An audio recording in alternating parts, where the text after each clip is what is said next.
Hey guys, Sergeant Blake is here, and I have a review for Assassin's Creed 2. Now, first off, I'd like to say that I'd never played the first one, so if you've never played the first one but you're interested in the second one, I'd say go ahead and buy it, because it is a kick-ass game, and it does kind of let you in on what happened in the last game.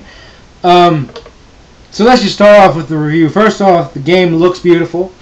Everything's done in-game cinematics, so it does look great. However, some of the character models do look kind of shoddy at best. The Ezio Auditore, the guy that you're playing as, looks great. His character model is solid.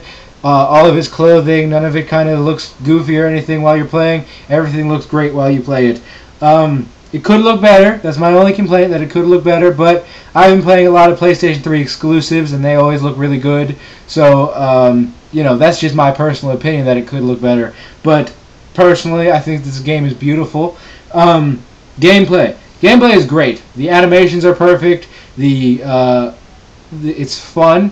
It's really easy to get into. The only problem that I have with the gameplay, two of them actually, is that there's no hotkeys for your weapons. You only get 4 weapons. You get 4 weapons that are hotkeyed: the hidden blade, your sword, your bare hands, and a health item, which isn't really a weapon. You just use that for when you're hurt. My only problem with that is that there are so many other weapons and items that you can use that are very helpful. It would be really nice to be able to access those on the fly like you can with the hotkeyed weapons. But if you want to use the other weapons, you just pull up the wheel and you select it, and it's just as easy. Personally, I just like the idea of being able to hotkey your own weapons to choose what you like the best. My next problem with it is that there are so many options when jumping and running and free running that sometimes the computer or whatever will misinterpret what you press, and you'll still go in the direction that you choose, but sometimes you'll jump and you'll hit what you're trying to hit, and then you'll keep going, or sometimes you'll jump and you'll jump right over it. It's really hard to tell where you're going to go some of the times, especially when you come to like lots of different crosses and intersections, things that aren't completely built. Maybe you're running across a ledge or something. Those can get really kind of sticky. There's a couple of points where your character will just stop moving because it's really hard for the thing to process where you want to go.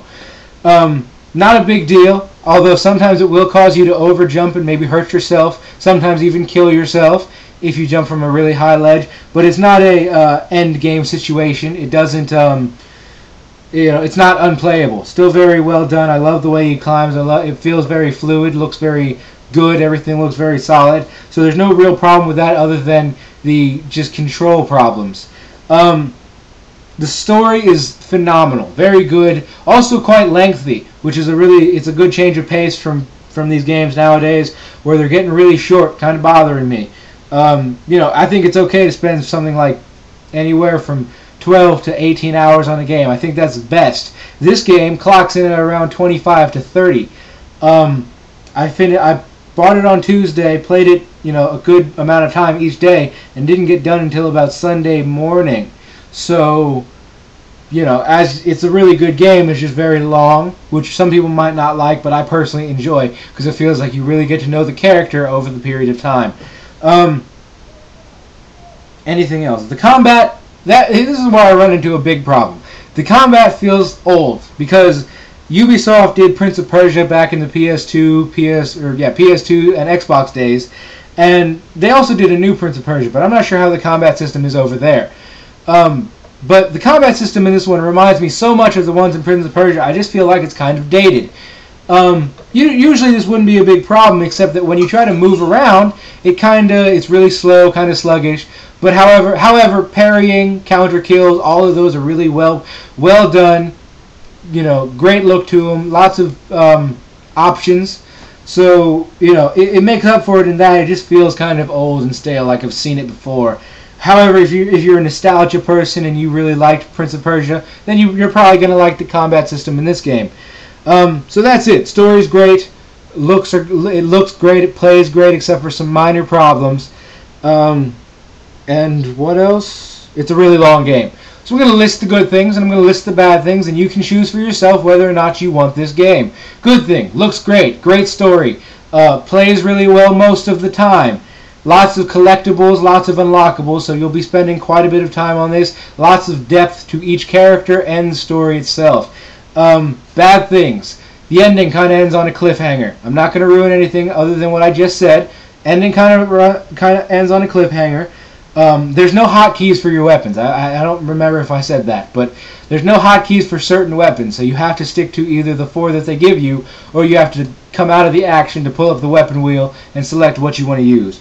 Not a horrible thing, but, you know, I personally didn't like it too much. Combat system feels kind of dated, much like the Prince of Persia system, which I can come to expect because these people made Prince of Persia. What else? Oh, there are a couple of bugs, not many, but a few times when you're trying to get a trophy, I heard, I didn't try this out myself, but my friend was having this problem. If you try to get the 10 kills without getting hit trophy, usually it freezes around 3 to 4, 4 to 6, one of those. I don't know what's going on with that. I'm sure they'll fix it. If not, it'll probably be an okay thing, but a lot of people have been having that problem. Other times it'll just kind of stop.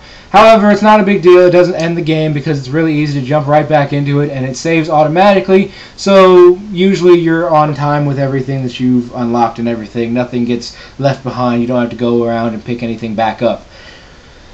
Would I recommend this game to anybody who likes... one, it's a free roaming game. So if anybody who likes free roaming open city games, yes, go ahead and buy this. If you liked Prince of Persia, you're probably going to like this. If you like Assassin's Creed, you're definitely going to love it. It's a great game. It is a lot of fun. Some very funny moments, some very serious moments, and at the end of it, you feel really completed for what you did, for all the things that happened during the course of the game. Very lengthy, so you will spend a lot of time on it.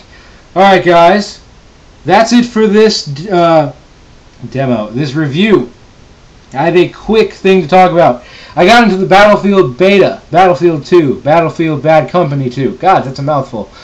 And I played it for a little bit last night. It is kick-ass. I like it much more than I like Modern Warfare 2. Not so much, not as much as Killzone 2. But I love Killzone 2. That's probably my favorite first-person shooter. But the multiplayer beta is amazing. It is a lot of fun. The maps are huge, or the map is huge because it's only one. It's just normal conquests or whatever, Gold Rush. I think that's what they called it in the first one. It's just a lot of fun. I think that if anybody gets a chance to play the game or gets a chance to check out the beta, go ahead and do so because it is worth it. My friends played it just the other day and they said that they went out and they reserved the game the next day. So it is a kick-ass game.